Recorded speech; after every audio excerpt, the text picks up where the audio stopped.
Welcome to Socrates Beyond Time, a place where I share stories inspired by the thought-provoking spirit of the ancient Greek philosopher Socrates through slow, deep, and contemplative dialogues. In the series Socrates and the Masters of Persuasion, Socrates journeys across time to meet influential figures throughout history, engaging them in conversations that explore the true nature of persuasion, not merely as a technique, but as a way human beings connect with one another. Though these encounters are fictional, the spirit of Socrates and the insights revealed in each dialogue carry a timeless value, inviting us to reflect on how we think, speak, and influence others. If you'd like to explore this journey more deeply, you're warmly invited to visit socratesbeyondtime.blogspot.com, where these reflections continue, quietly yet meaningfully. There are encounters that no longer unfold on the surface of words, but in depths that even the person themselves may not perceive.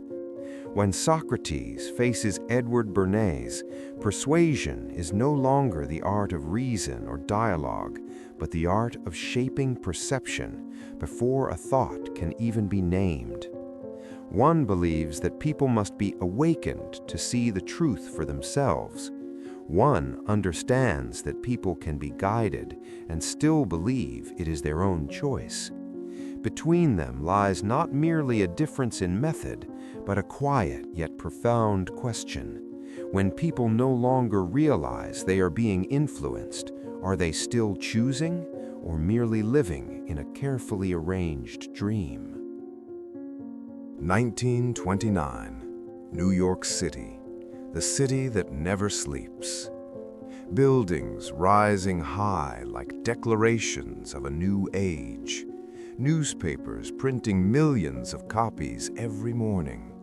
Advertisements beginning to seep into every corner of the streets. The 20th century believed in progress, believed in science, believed that modern humans acted through reason. Yet at the very same time, a new industry was taking shape, the industry of public opinion. No longer necessary to persuade each individual, it was enough to shape what everyone seems to think. Edward Bernays was not a politician, not an orator.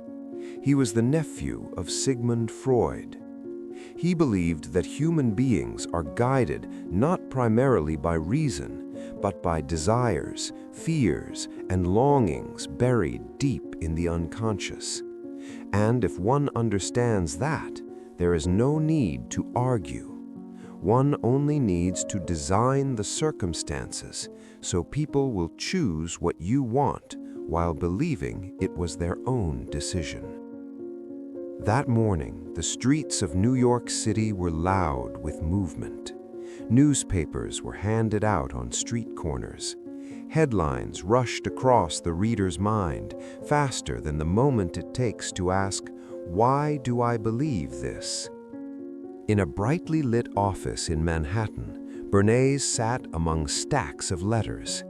Not personal letters, letters from editors, tobacco corporations, politicians hoping to shape public opinion. He did not write editorials. He did not stand on stages. He designed events, created movements, placed ideas into the mouths of others so they sounded like the natural voice of society. A successful campaign does not make the public feel persuaded. It makes them feel everyone thinks this way. At the back of the room, a figure watched quietly. Socrates. He once believed that truth was discovered through direct dialogue, through questions and counter-arguments.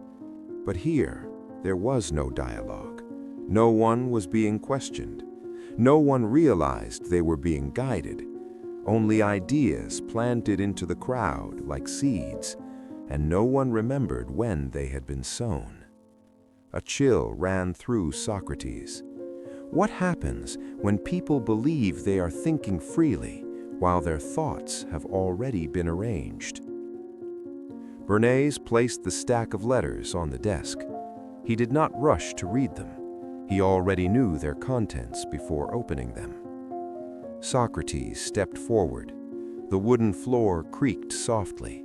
Bernays did not turn around, and the dialogue began.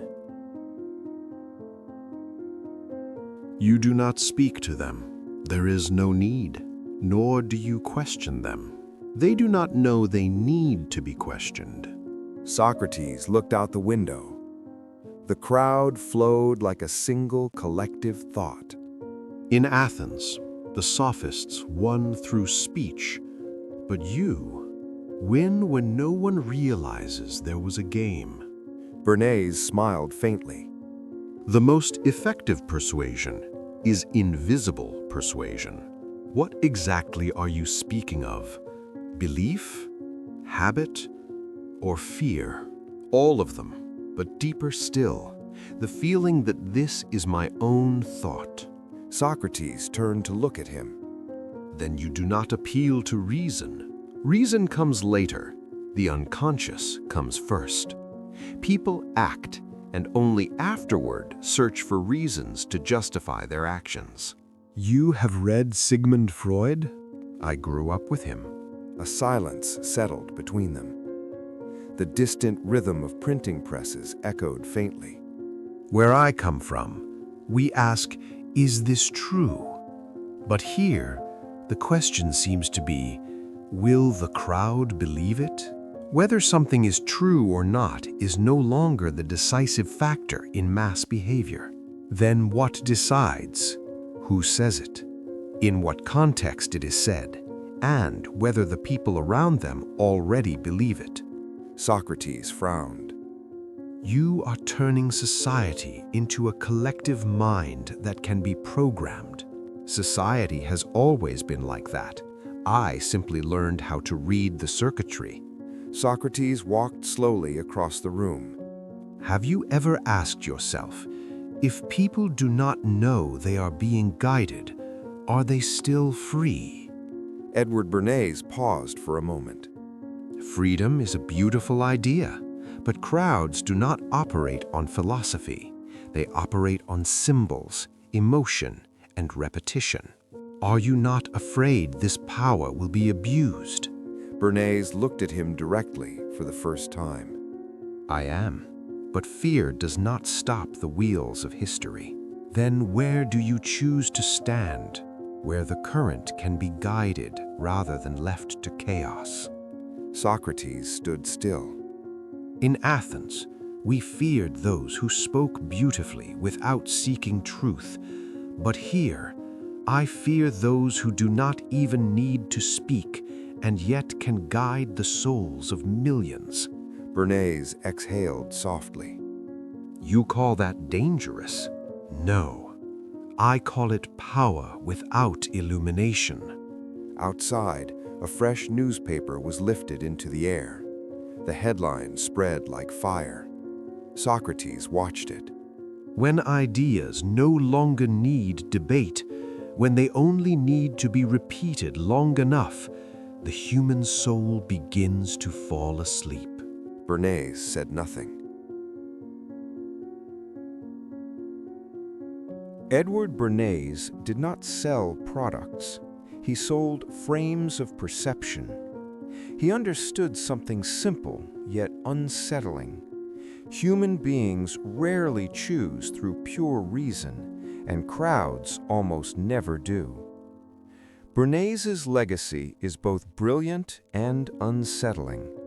Modern PR, advertising, media influence all carry his fingerprints. The imagined meeting between Socrates and Bernays leaves behind a difficult question. When persuasion goes straight into the unconscious, who holds the moral responsibility? The one who plants the idea, or the one who believes he is thinking freely? In an age where everyone thinks so becomes reason enough to act, Perhaps philosophy no longer needs to win. Its task may simply be to awaken.